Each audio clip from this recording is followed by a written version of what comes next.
Let's Mike News at 6। भारतीय reserve bank की मौद्रिक नीति समिति ने 2026 की पहली बैठक में रेपो दर को 5.25% पर अपरिवर्तित रखने का फैसला किया है। गवर्नर संजय मल्होत्रा ने मुंबई में नीति समिति की बैठक के बाद प्रेस ब्रीफिंग में कहा कि भारतीय अर्थव्यवस्था मजबूत और लचीली बनी हुई है। घरेलू मांग और उत्पादन के संकेतक सकारात्मक हैं, जबकि महंगाई नियंत्रण में है। वित्त वर्ष 2025-26 के लिए खुदरा महंगाई यानी सीपीआई का अनुमान 2.1% रखा गया है, जिसमें चौथी तिमाही में ये 3.2% रह सकती है।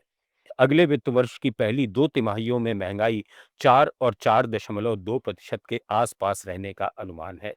विकास दर के लिए वित्त वर्ष 2026 का अनुमान बढ़ाकर 7.4% कर दिया गया है, जबकि 2027 की पहली छमाही में 6.9 से 7% की मजबूत वृद्धि की उम्मीद है। गवर्नर ने कहा कि भारत, अमेरिका और यूरोपीय संघ जैसे व्यापार समझौते निर्यात को बढ़ावा देंगे।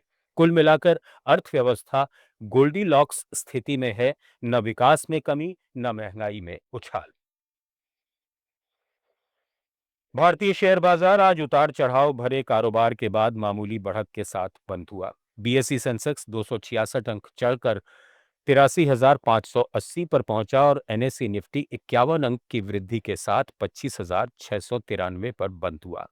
प्रमुख लाभकर्ताओं में आईटीसी 4% से ज्यादा उछला। उसके बाद Kotak Bank, Bharti Airtel, Bajaj Finance और हिंदुस्तान यूनिलीवर रहे, जबकि गिरावट वाले शेयरों में Adani Ports, Tech Mahindra, TCS, SBI और एशियन पेंट्स शामिल थे। रुपए की मजबूती और एफएमसीजी और प्राइवेट बैंकिंग सेक्टर की अगुवाई ने बाजार को सकारात्मक बंदी दी। इधर सोने और चांदी की कीमतों में लगातार दूसरे दिन गिरावट जारी रही, जो वैश्विक बाजारों में कमजोरी और मुनाफा वसूली के कारण है। एमसीएक्स पर सुबह के कारोबार में सोने की कीमत 10 ग्राम के लिए करीब 1,48,800 से 1,52,000 रुपए के बीच घूम रही है। इसमें 1,500 रुपए से ज्यादा की गिरावट दर्ज हुई। चांदी में 1 किलो के लिए 2,35,000 रुपए के आसपास पहुंचकर 8,000 से 10,000 रुपए तक की भारी गिरावट आई है।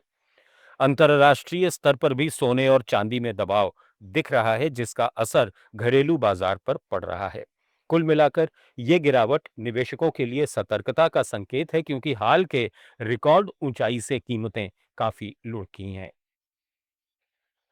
सरकार ने प्लेटिनम के कुछ उत्पादों के आयात पर सख्ती बरतते हुए बड़ा कदम उठाया है। विदेश व्यापार महानिदेशालय ने अधिसूचना जारी कर आरटीसीएचएस कोड 7114190 के तहत आने वाले प्लेटिनम आभूषणों और अन्य वस्तुओं के आयात नीति को मुक्त से बदलकर रिस्ट्रिक्टेड कर दिया है, जो तुरंत प्रभाव से लागू हो गया है। इसका मकसद है सोने की तस्करी और मिलावट रोकना, क्योंकि कुछ लोग प्लेटिनम के गहनों या बर्तनों में सोना छिपाकर अवैध तरीके से देश में ला रहे थे। ये प्लेटिनम पर कम ड्यूटी का फायदा उठाकर सोने को सस्ते में घुसा रहे थे। विशेषज्ञों के मुताबिक पहले प्लेटिनम एलॉय में सोना आता था, उस पर रोक लगी, तो अब प्लेटिनम प्रोडक्ट्स में मिलावट का नया तरीका अपनाया जा रहा था। पिछले वित्त वर्ष में ऐसे आयात में तेजी आई थी, इसलिए सरकार ने इस काले खेल पर सर्जिकल स्ट्राइक किया है। हालांकि भारतीय मूल की कुछ खास श्रेणियों, जैसे प्रदर्शनियों या मरम्मत के लिए भेजी गई चीजों के दोबारा आयात की छूट रहेगी। बाजार नियामक सेबी ने रियल एस्टेट निवेश ट्रस्ट यानी रीट्स और इंफ्रास्ट्रक्चर निवेश ट्रस्ट यानी इनविट्स के लिए एक बड़ा प्रस्ताव रखा है। अब ये trust liquid mutual fund schemes में पहले से ज्यादा निवेश कर सकेंगे। पहले मौजूदा नियमों में दायरा काफी सीमित था। लिक्विड फंड्स वो होते हैं जो बहुत कम समय के लिए पैसे लगाते हैं, जैसे मुद्रा बाजार के उत्पादों में। ये बचत खाते से बेहतर रिटर्न देते हैं, साथ ही पूंजी भी सुरक्षित रखते हैं।